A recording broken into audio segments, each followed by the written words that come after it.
Bonsoir à toutes et à tous et bienvenue à vous les amis. On va ouvrir cette actualité de la Horde avec le défunt Robert Badinter qui vient de décéder là, il n'y a pas très longtemps, je te mens pas, je sais pas quand. Tu connais, moi sur les détails, je suis approximatif. Hein. Faut surtout pas se fier à tout ce que je raconte, hein, parce que dans le détail, je fais pas de détails. Maintenant que j'y pense, je voudrais rectifier un truc que j'ai dit dans une des vidéos que j'ai faites il y a pas longtemps. Quand j'ai parlé de l'Arabie Saoudite et du prophète de l'islam, de la paix et la bénédiction de Dieu soit sur lui, j'ai dit qu'il était saoudien et quelqu'un dans les commentaires m'a repris, m'a dit non, ça n'existait pas, c'est les Saoudiens qui ont donné leur nom au pays. Mais ça, en plus, je le savais. Mais j'ai quand même dit cette énormité. Donc je tenais à rectifier ces petits propos. Maintenant que cela est fait, je remercie le membre de la Horde qui m'a envoyé ce commentaire, qui m'a remis dans le droit chemin quelque part, tu vois. Donc on passe à la vidéo, on écoute et on revient. J'ai l'honneur de demander, au nom du gouvernement de la République, l'abolition de la peine de mort en France. C'était un moment immense, immense dans ma vie. Peu de ministres auront suscité des sentiments aussi contrastés que Robert Badinter. Porté au nu par les uns, détesté par les autres, cet avocat célèbre était arrivé place Vendôme avec l'intention d'y laisser sa marque. Le projet du garde des Sceaux. L'abolition de la peine de mort. Voyez-vous, la justice, ça n'est pas la vengeance. Et moi, n'accepte pas une justice qui tue. Le garde des Sceaux, Robert Badinter, obtient la dépénalisation de l'homosexualité. Près de 5 ans au ministère de la Justice, c'est presque un record. Et j'ai confiance en lui. Monsieur Badinter a été nommé quelques heures plus tard par le chef de l'État président du Conseil constitutionnel. C'est le 50e anniversaire de la rafle du Veldiv. Cet anniversaire a réveillé aussi le débat sur la responsabilité de Vichy et de l'État, et il y a eu quelques incidents. Vous m'avez fait honte en pensant à ce qui s'est passé là. Vous m'avez fait honte. Vous déshonorez la cause que vous croyez servir. Dans ces affaires de peine de mort, on avait 45 minutes pour sauver la vie d'un homme. C'est le plus effrayant vertige qu'un être humain puisse avoir. Je perdais 1 kilo par jour. 3 jours, c'était 3 kilos. Une confidence, j'aurais souhaité pouvoir être Fred Astaire. Et là, hélas, j'avais la jambe raide et vous voyez. Cher Robert Badinter, notre responsabilité est de protéger ce qui fut sans doute l'un des combats de votre vie et de transmettre. Mais pour l'essentiel, ne vont pas démériter. Je m'en bats que dans tout ce qu'on vient de voir, j'ai retenu qu'un truc. Il veut pas une justice qui tue. Et comment on applique la justice à ceux qui tuent? Parce que si on veut être juste, faut tuer celui qui tue. Alors les amis, comment se porte l'ordre? J'espère que vous allez tous et toutes bien. Installez-vous. Installez-vous, je l'ai déjà dit ça? J'ai déjà dit ça ou pas? Je me souviens même plus de ce que je raconte, bordel. Je me souviens plus. Mais tout d'abord, je tiens à vous remercier, comme d'habitude, pour vos likes, vos commentaires et votre soutien. Merci à tous. On n'oublie pas de souhaiter la bienvenue aux nouveaux abonnés. Vous aussi, partagez, likez, commentez. J'en ai ras-le-bol de le répéter. Même si je le rabâche, ça le fait pas. Donc je sais pas pourquoi je le fais. Je te demande pas, je sais pas. Je sais pas. Mais bon, je dois le dire, donc dans la description de la vidéo, il y a tout ce qu'il faut. Les liens, chaîne de secours, soutenir la Horde. En fait, je vais l'enregistrer une fois, je vais le mettre à toutes les vidéos. Il faut que j'arrête de me rendre fou, je sais même pas. Alors là, je suis monté en pression. Donc je vais me calmer et on passe à la vidéo suivante. Désolé pour ce petit emballement médiatique, hein, la Horde. Parfois, ça m'arrive d'être sanguin. Mais très peu de gens connaissent ce côté sanguin, parce qu'aussi, je fréquente et je connais très peu de monde. En gros, ce que j'essaye de vous dire, j'ai pas d'amis. Voilà. Mais dans des mots plus appropriés et moins humiliants pour ma personne. Voilà, ce soir, je vous parle à cœur ouvert. J'ai pas d'amis. Je suis seul. Mais heureusement que vous êtes là, la Horde. C'est pour ça que je me sens obligé de dire la devise de la maison. Force à la Horde. Celui qui est mort ne saurait mourir. Ça, je l'ai volé à Game of Thrones, mais ça va. Je suis pas chauffé. Il n'y a pas beaucoup de gens qui le connaissent. Là, on passe à une vidéo. J'ai mis exprès cette vidéo juste après en référence à ce qu'il vient de dire, à ce qu'on vient de voir dans la vidéo précédente de Robert Badinter qui te dit « Je ne veux pas d'une justice qui tue ». Qu'est-ce qu'on fait d'un Patrick Henry? On regarde. Interviewé par une radio, Patrick Henry va même plus loin dans la provocation. Le garde des Sceaux, M. Cagnier, disait il y a quelques jours qu'il était pour la peine de mort pour les raptes d'enfants. Est-ce que c'est aussi votre avis? Moi, je pense que c'est oui. C'est mon avis. La question que tout le monde se pose, chacun a le droit de donner son avis. Vous pensez qu'il est mort ou vivant? Je m'efforce de penser qu'il soit vivant. De tout mon cœur, le plus possible. Patrick Henry mentait. C'était bien lui qui avait enlevé puis étranglé le petit Philippe Bertrand. Il sera retrouvé sous un lit dans une chambre d'hôtel sordide. Les premiers à condamner l'assassin sont ses parents. Nous, personnellement, on perd un garçon de 3 ans, mais des gens perdent un petit gosse de 10 ans, qui est beaucoup plus terrible. Et tout à l'heure que même s'il était condamné à mort, vous le comprendriez. c'est normal. Moi, j'estime que la condamnation à mort est la juste punition de ce qu'il a fait.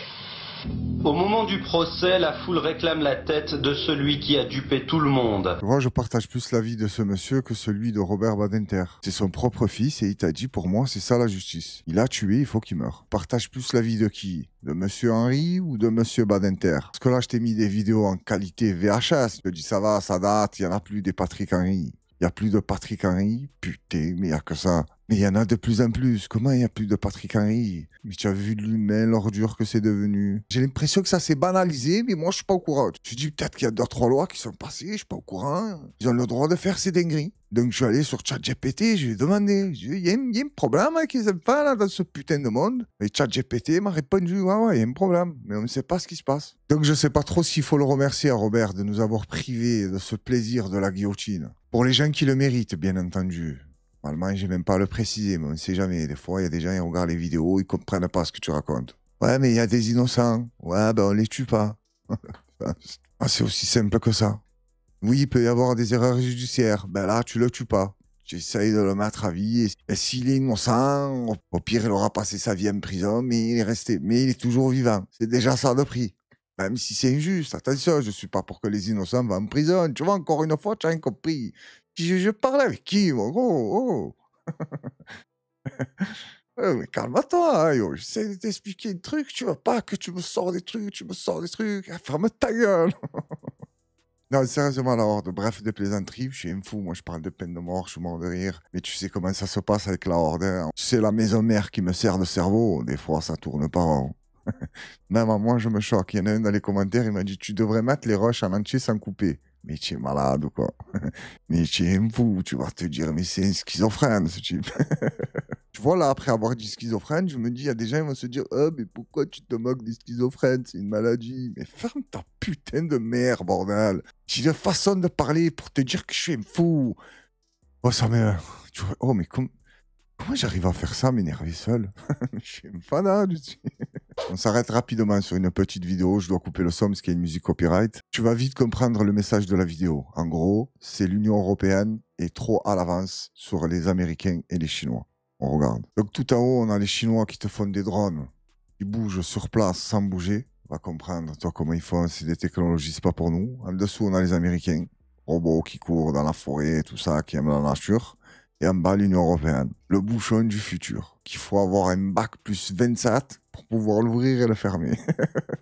Il n'y a pas très longtemps, il y a un pote à moi, il m'a dit « Oh, mais tu as vu les bouchons là qu'ils ont fait, l'Union européenne, tout ça ?» Ouais, parce qu'il parle comme ça, lui. Il se reconnaîtra si on regarde la vidéo. Bah, j'ai vu une vidéo, le type, il disait « Mais ça existe déjà dans les bouteilles en verre. » Je dis « C'est cool, hein, tu regardes des méchantes vidéos, toi. Hein. » Le type, il t'a fait une vidéo d'1h30 sur le bouchon de l'Union européenne. Tu me prends pour un con. Je regrette de te connaître, je lui dis. Même si le type dans la vidéo disait vrai. Là, on passe à une vidéo de Larry Fink. Larry Fink? Flink? Il s'appelle ce bâtard. Larry Fink. Là, on va passer à une vidéo de Larry Flink. C'est qui c'est ce type? Le boss de BlackRock. C'est le papa des papas. Les Bernard Arnault, les Bolloré, les petits papas, tu vois. Ben lui, c'est leur papa. On écoute et surtout on lit parce que c'est sous-titré, il parle en anglais. Oh. Parce que là, j'essaye d'apprendre l'anglais, là. Do you want a reconciliation man? Donc, la horde, let's movie. On to the next video. Fatigué. J'ai dit que j'apprenais l'anglais, tu me crois pas? Do you want to speak English? Fuck my friends.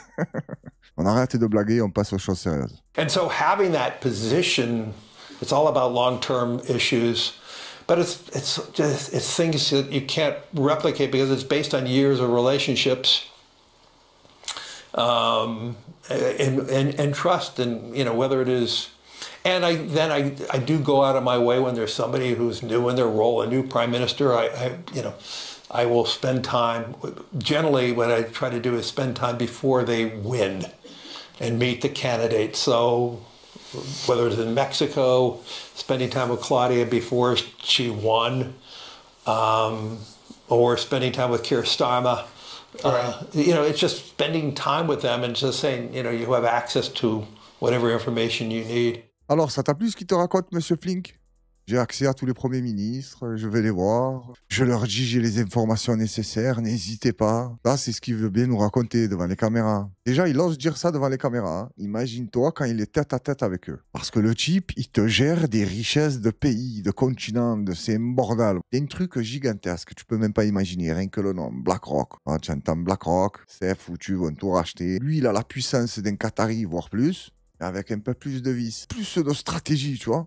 Parce que les Qataris et les Saoudiens et tout ça, là, ils sont riches depuis quand? C'est là, ça fait pas longtemps qu'ils datent. Mais les gars comme lui, ils sont là depuis le Far West. Quand je vois sa tête, je me dis, pourquoi ils ont tous une tête bizarre, les milliardaires? Il y a des gros milliardaires qui passent bien, que quand tu regardes les plus connus, Elon Musk, Bernard Arnault, Xavier Niel, ils ont tous un peu des têtes bizarres. Après, j'ai pas de problème contre ça, c'est la nature. Mais je me pose la question, pourquoi ils sont pas stylés? Ils pensent à quoi d'autre? Je sais que être stylé, c'est un truc de pauvre, hein. Je suis au courant.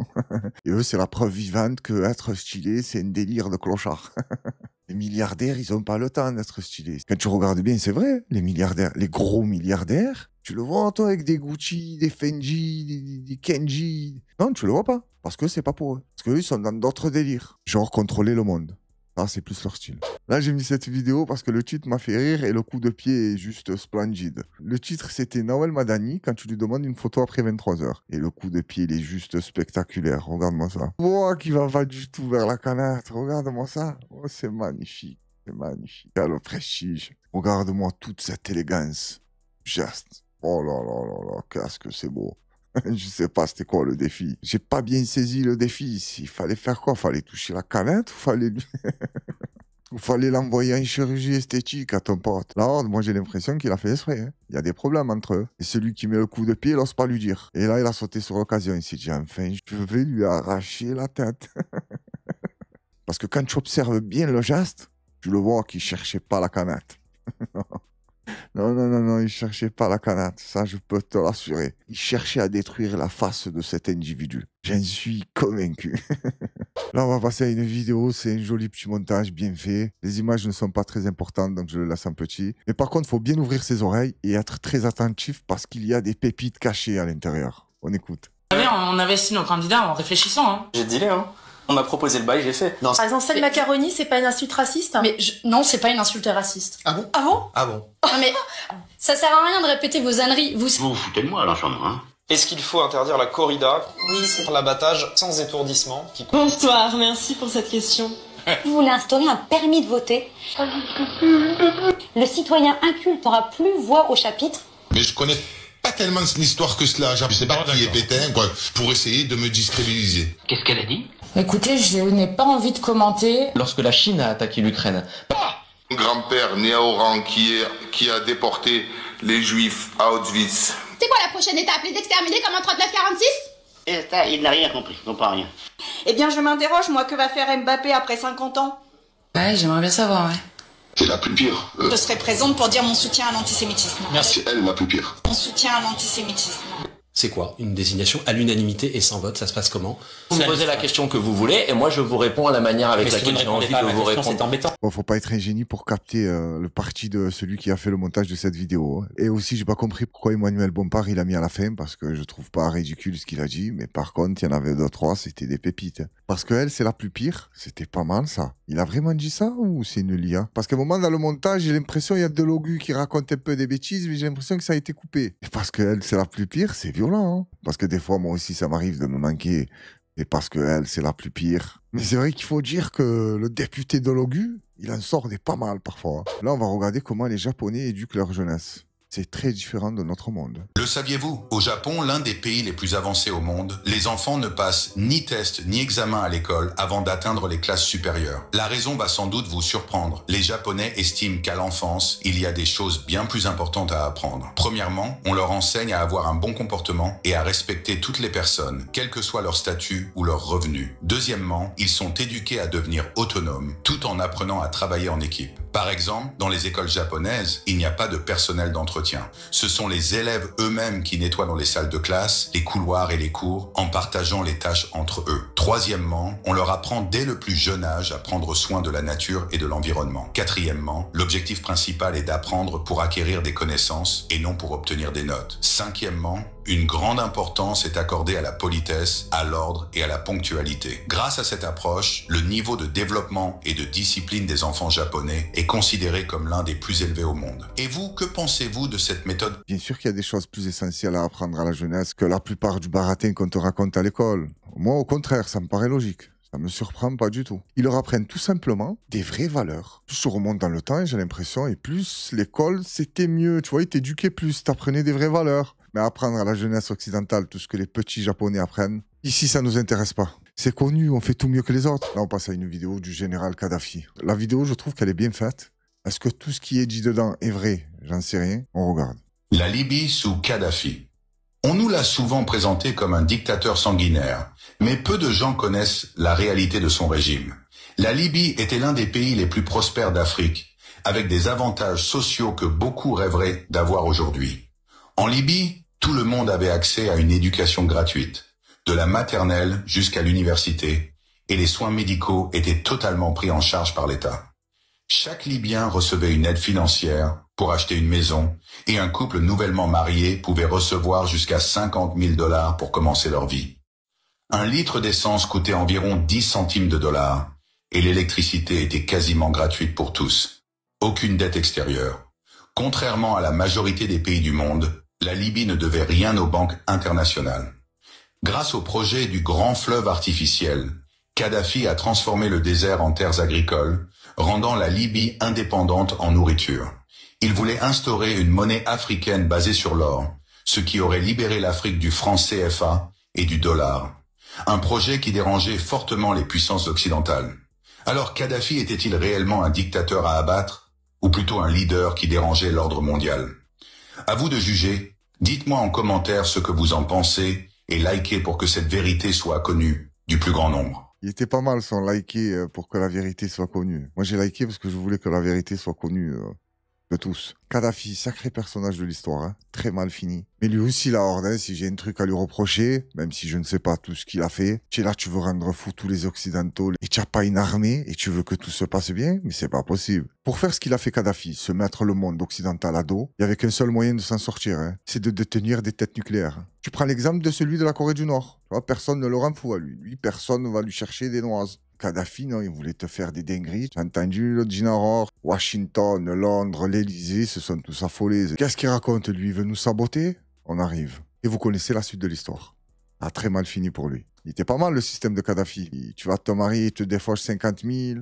L'hôpital, c'est gratuit. L'école, c'est gratuit. L'électricité, t'as dit, c'est quasiment gratuit. L'essence, il t'a parlé de je sais pas combien de centimes. Et la démocratie est venue tout changer. Maintenant, on va t'amuser à regarder la Libye comme c'est devenu. Après la tornade appelée la démocratie, c'est beaucoup mieux maintenant. Ils sont retournés à l'époque de l'esclavage, ça vend des humains normaux. Et ça, c'est après le passage de la démocratie. Mais avant la démocratie, la Libye, c'était nul. Il n'y avait pas d'esclavage et quasiment tout était gratuit. Là, on va faire un bond en arrière de 30 ou 40 ans. Je sais pas quand elle est sortie, la Renault 21 Nevada GTS. Écoute bien le présentateur comme il te la vend. C'est tout bonnement magnifique. On l'écoute.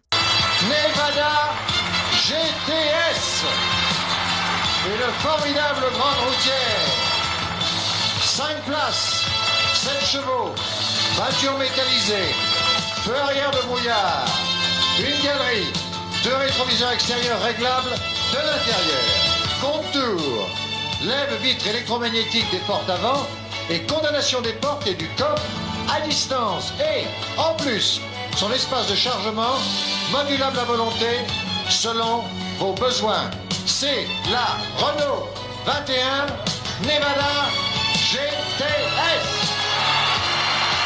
Et conduite de main de maître par Dominique. J'ai bien aimé quand il a dit condamnation des portières et du coffre arrière à distance.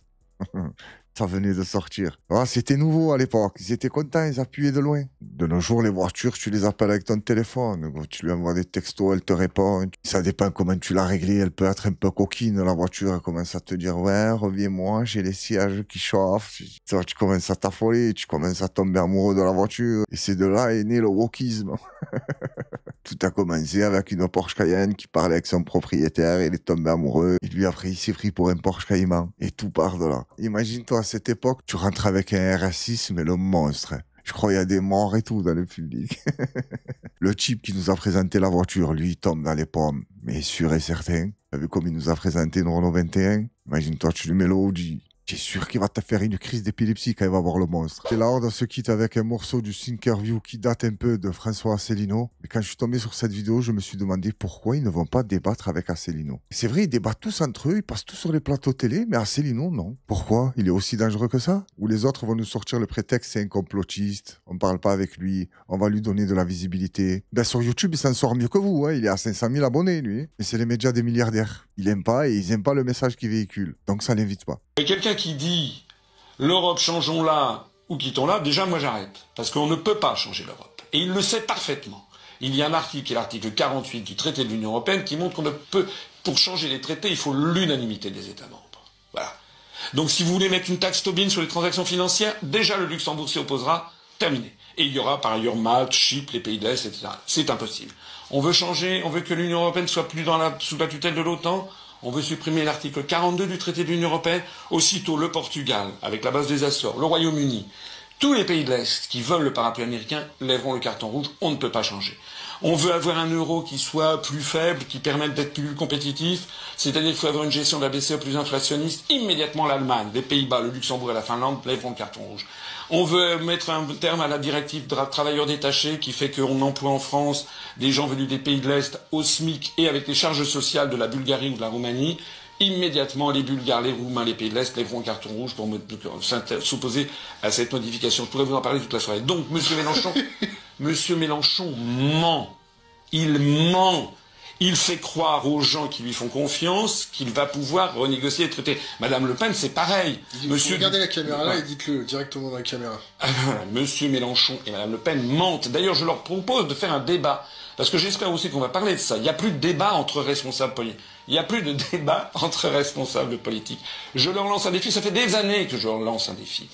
Un débat ici, Monsieur Mélenchon versus Asselineau, Madame Le Pen versus Asselineau, Monsieur Dupont-Aignan versus Asselineau, ou Monsieur Fillon d'ailleurs, ou Monsieur Barbomol, ou Monsieur Montebourg, parce que Monsieur Montebourg aussi c'est la même chose. C'est que tous ces gens ne vivent plus que d'une seule chose, ils toujours ils disent on va changer l'Europe. Voilà, ils proposent tous de changer l'Europe. C'était déjà le slogan du Parti socialiste en 1979 pour les élections européennes. Il veut tous se les faire. C'est-à-dire, ramène-moi qui tu veux. Marine Le Pen, Mélenchon, Montebourg, Tartampion, ramène, je me les fais tous. Et j'aimerais énormément, je l'ai déjà dit en plus dans mes vidéos, j'aimerais énormément voir un débat Asselineau de Villepin, Asselineau Mélenchon, Asselineau Zemmour. Je pense que ça serait un régal ces débats. Mais dommage, personne ne veut l'affronter. Peut-être qu'ils le trouvent trop complotiste à leur goût. Après, je les comprends. Ils veulent pas se mélanger avec des complotistes. Sauf quand ça touche à leur propre intérêt. Là, ils sortent tous de nulle part et te disent c'est du complot contre moi, c'est du complot, c'est du complot. Ah, le complot, quand c'est pour vous, il existe. Mais pour les autres, c'est une insulte. Les amis, je vous souhaite une bonne soirée à toutes et à tous. Excellent week-end à vous. Prenez soin de vous, de ceux qui vous entourent et de vos proches. La Horde, petit rappel, comme d'habitude, on like, on commente, on partage. Merci pour le soutien. Et je tiens à remercier de tout cœur ceux qui font le petit geste pour soutenir le travail de la Horde. Merci à vous, à très bientôt pour une nouvelle vidéo et force à la Horde.